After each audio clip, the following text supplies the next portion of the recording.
¿Quién es Sebastião Salgado? ¿Por qué su fotografía ha sido tan criticada? ¿Cuáles son sus obras más importantes? ¿Y cómo es que un economista llegó a ser uno de los fotógrafos documentales más influyentes de los últimos años? Bueno, llegó el momento de hablar de Sebastião Salgado, y es que hace poco me vino a mente La Sal de la Tierra, una película documental que habla sobre su vida y su obra. Esta peli está dirigida por Wim Wenders, conocido por películas como Perfect Days, Paris, Texas y La Sal de la Tierra, que es bastante famosa, y la realizó en codirección con Juliano Salgado, que es el hijo de Sebastião. En este video quiero hablarte de este fotógrafo brasileño que ha sido conocido por su obra documental, pero también ha sido bastante criticado a lo largo de los años. De esto y mucho más es de lo que quiero hablarte en este video. Sin más preámbulos, comencemos. Sebastião Salgado nace en Aimores, un pequeño pueblo de Brasil, rodeado de naturaleza y mujeres, pues de 7 hermanas, él fue el único varón. Desde joven tuvo un espíritu bohemio y aventurero, y su padre, como muchos en aquella época, querían que él estuviera en una carrera estable, por lo que lo envió a estudiar economía. Deseo que Sebastião cumplió, iniciando una carrera prometedora. A los 15 años se va a Vitoria para continuar sus estudios, pero la vida tenía otros planes para él.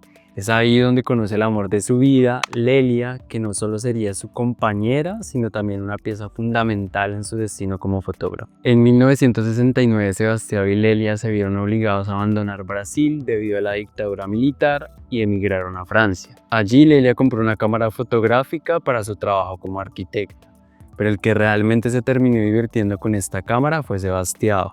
No solo fue un flechazo pasajero, sino que poco a poco el interés por la fotografía fue deslizando su interés por la economía, hasta llegar al punto en el que tuvo que decidir en cuál de las dos carreras quería realmente invertir su tiempo. Y claro, arriesgando una carrera prometedora como economista para empezar de cero en la fotografía. Finalmente decidió invertir todo en equipo fotográfico y durante un tiempo realizó fotografía de deportes, bodas, retratos y hasta desnudos. Pero él sentía que realmente no había encontrado su camino como fotógrafo. En 1977 tomó una decisión radical. Dejó la economía y se lanzó de lleno a la fotografía documental, realizando su primer gran proyecto, Otras Américas, en el que buscaba adentrarse en la América Latina profunda para retratar la vida de comunidades indígenas y campesinas. Este proyecto le tomó a Sebastião 8 años y no es solo una exploración fotográfica de las realidades sociales latinoamericanas, sino también un testimonio visual sobre las condiciones de vida de aquellos que, en gran parte, viven al margen de la modernidad y el progreso económico. La obra nos presenta una mirada profunda y empática sobre las culturas, los paisajes y las luchas cotidianas de pueblos indígenas, campesinos, obreros y también comunidades marginadas. A través de este proyecto, Salgado presenta una visión de América Latina en transición.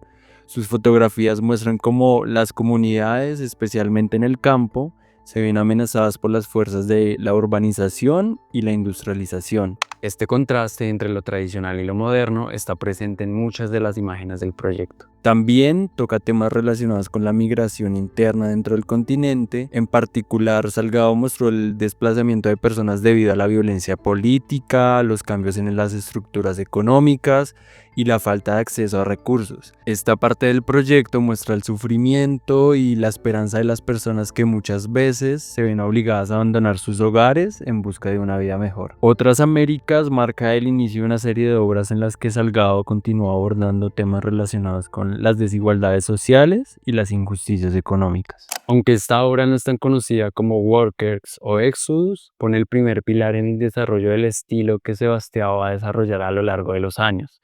Un estilo que no solo busca documentar, sino también genera una reflexión profunda sobre las realidades de las personas más vulnerables del mundo. Su siguiente proyecto, Sahel al final del camino, lo llevó a África, donde documentó la hambruna en la región de Sahel, una región que ha sufrido durante décadas las consecuencias de sequías recurrentes, hambrunas, conflictos bélicos y una economía devastada por la falta de recursos tanto hídricos como agrícolas. En los años 70 y 80, la región vivió una de las peores sequías de su historia, dejando a millones de personas en condiciones de extrema pobreza y vulnerabilidad. Salgado capturó imágenes de personas que luchaban por sobrevivir en medio de la sequía, mostrando sus rostros marcados por la angustia, la fatiga y la desnutrición. Aunque el proyecto está centrado en el sufrimiento, Salgado también se empeña en mostrar la resistencia, la dignidad y la fortaleza de las personas afectadas por la crisis. Sus fotografías no solo se limitan a representar la tragedia, sino también muestran momentos de solidaridad, esperanza y el espíritu indomable de estas comunidades. El blanco y negro, característico de su obra, nos otorga en estas imágenes una atmósfera dramática y atemporal, utilizando un alto contraste, lo que resalta tanto las texturas de los rostros como de los cuerpos y enfatizan el sufrimiento y la dignidad de los sujetos. Las fotografías tuvieron un gran impacto internacional, visibilizando la tragedia humanitaria que azotaba esta región, y esto de alguna manera contribuyó a movilizar la ayuda internacional en momentos de crisis. A lo largo de los años, las imágenes han sido exhibidas en museos y galerías de todo el mundo y también fueron recopiladas en un libro homónimo publicado en 1986. Este proyecto es considerado como el precursor a proyectos como Exodus, que veremos más adelante, y en donde Salgado seguirá explorando temas como el desplazamiento, la migración y los efectos económicos en las poblaciones más vulnerables.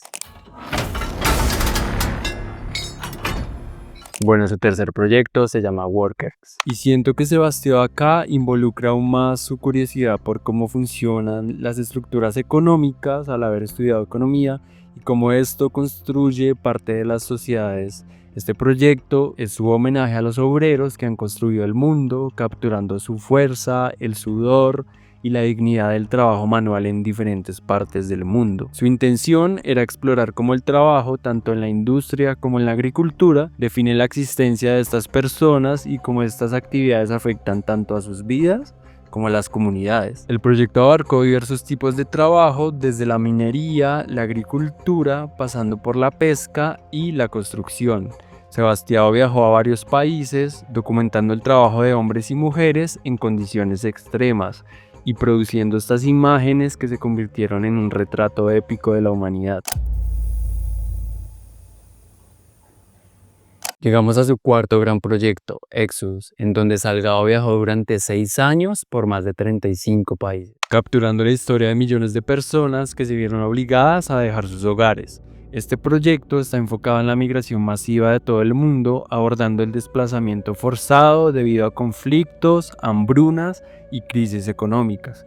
Sus fotografías retratan el sufrimiento, la resistencia y también la esperanza de los refugiados, migrantes y desplazados. Desde los campos de refugiados en África hasta el éxodo de los Balcanes y pasando por América Latina, sus fotografías retratan la crudeza de la migración, pero también la resiliencia y la esperanza de quienes buscan una nueva vida. Con su característico uso del blanco y negro y un alto contraste, nos muestra la fragilidad, pero también la dignidad de los desplazados, convirtiendo Exodus en una de sus obras más impactantes. El impacto de Exodus fue significativo, no solo en el mundo del arte y la fotografía, sino también en la conciencia global sobre la crisis migratoria. De forma paralela a este proyecto, Sebastián desarrolló The Children, centrado en los niños afectados por la migración forzada, porque si es duro para un adulto vivir estas situaciones, ahora imagínense a los niños que crecen en torno a ellas. En este punto podrán imaginarse el agotamiento emocional que cargaba Sebastián tras años documentando tanta miseria y sufrimiento humano. Salgado quedó devastado por la crudeza de la realidad y necesitaba un respiro para sanar, porque hay algo que no tenemos en cuenta, y es que nunca fueron proyectos de meses ni de un año, fueron varios años inmerso en realidades de las que él también empezó a ser parte, y ver todo esto en carne propia inevitablemente te rompe por más fuerte que seas. En este punto, él decide regresar a Brasil como una oportunidad para sanar no solo su espíritu, sino también la tierra que lo vio crecer. Cuando Salgado y Lelia regresaron a Brasil, encontraron la antigua hacienda familiar completamente devastada. Lo que antes había sido una selva atlántica súper vibrante, se había convertido en un terreno árido y erosionado. En lugar de rendirse, decidieron emprender una ambiciosa misión de reforestación, plantar árboles y devolver la vida al ecosistema. Aquí nace el Instituto Terra, en el Parque Salgado encontró un propósito renovador. Desde su fundación, el instituto ha logrado plantar más de 2.7 millones de árboles de especies nativas, restaurando un ecosistema como lo es la selva atlántica, uno de los más amenazados del mundo. Durante los primeros 5 años, el enfoque principal fue restaurar la fertilidad del suelo y garantizar la supervivencia de los árboles plantados, ya que el suelo estaba empobrecido. Esto fue para 1998 al 2003, ya que para el 2004 empezó la primera gran transformación y para el año 2008 la vegetación comenzó a tomar fuerza y la biodiversidad empezó a regresar. Especies de aves, mamíferos e insectos que habían desaparecido de la región empezaron a regresar. También se notó un cambio significativo en el clima local, las lluvias aumentaron y la temperatura en la zona descendió ligeramente, mostrando que el ecosistema sí estaba recuperándose. Pero esperen que esto no acaba acá, la segunda gran transformación comenzó desde el 2010 en adelante. En 2012, tras 14 años de trabajo, la región había sido completamente reforestada con más de 2.7 millones de árboles plantados. El área que antes era árida y sin vida se convirtió en una reserva ecológica autosuficiente, con una gran variedad de flora y fauna. El Instituto Terra pasó de ser un proyecto de reforestación a un modelo global de restauración ambiental, sirviendo como inspiración para iniciativas similares en otras partes del mundo. Además de la reforestación, el instituto se convirtió en un centro educativo que promueve prácticas sostenibles, formando agricultores en la conservación del medio ambiente. En el proceso no solo se restauró la selva, sino también se bastiaba, y esto lo inspiró para crear su próximo gran proyecto y en lo personal mi favorito. Se trata de Génesis. En sus propias palabras, Génesis es mi carta de amor a la tierra. Salgado sintió la necesidad de enfocarse en la belleza del mundo en lugar de su devastación. Este proyecto, que le tomó 8 años, fue una exploración de los últimos rincones del planeta, donde la naturaleza y las comunidades indígenas han permanecido prácticamente inalteradas por la modernidad. Recorrió más de 30 países en busca de paisajes vírgenes, capturando desde la Antártida hasta la Amazonía, pasando por el Kalahari, la Patagonia y Siberia. Génesis no busca solo documentar, sino también hacer un llamado a la conservación que busca despertar conciencia sobre la necesidad de realmente proteger estos ecosistemas antes de que desaparezcan. Bueno, finalmente llegamos a su último gran proyecto publicado en 2021, se trata de Amazonía, en donde se continúa explorando, pero esta vez enfocado en el Amazonas. Durante 7 años, Salgado se adentra en los rincones más remotos de la selva amazónica, capturando la majestuosidad de sus paisajes y la esencia de las comunidades indígenas que la habitan. El resultado es una colección de más de 200 fotografías en blanco y negro que ofrecen una visión profunda y respetuosa de este ecosistema. Les recomiendo mucho la entrevista que le hicieron en el Museo de Antropología de México, en donde estuvo expuesta esta obra. Bueno, y esos son los proyectos que ha realizado Sebastián. Obviamente él ha sido criticado un montón de veces, lo han llamado boyerista sentimental, que se aprovecha del sufrimiento de los demás para hacer arte, que moralmente no es correcto poner una mirada estética a la crueldad. Y siento que es normal ser criticado cuando abarcas temas tan complejos, pero a mí personalmente sí me encanta su obra, tanto en lo que es el contenido como en la forma en la que plasma sus fotografías.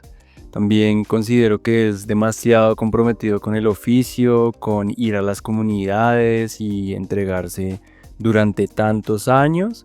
Y algo que me resonó mucho en una de esas entrevistas es que los fotógrafos documentales son como otra especie, porque no todas las personas están dispuestas a abandonar su confort y su vida por esto. Un fotógrafo sabe a dónde quiere ir, pero nunca sabrá con certeza qué se va a encontrar allá, qué condiciones tendrá que enfrentar. Y esto para mí, que también lo he vivido cuando he tenido que grabar series documentales, es de las cosas que más valoro de la obra de Sebastián Salgado. Pero bueno, quisiera saber también ustedes qué opinan de la obra de este fotógrafo. Dejen su like y compartan con esa persona que ustedes saben que les gustaría este tipo de contenido, porque también así me ayudan a crecer y a compartirles cada vez mejor contenido. Sin más que decir, nos vemos en el próximo.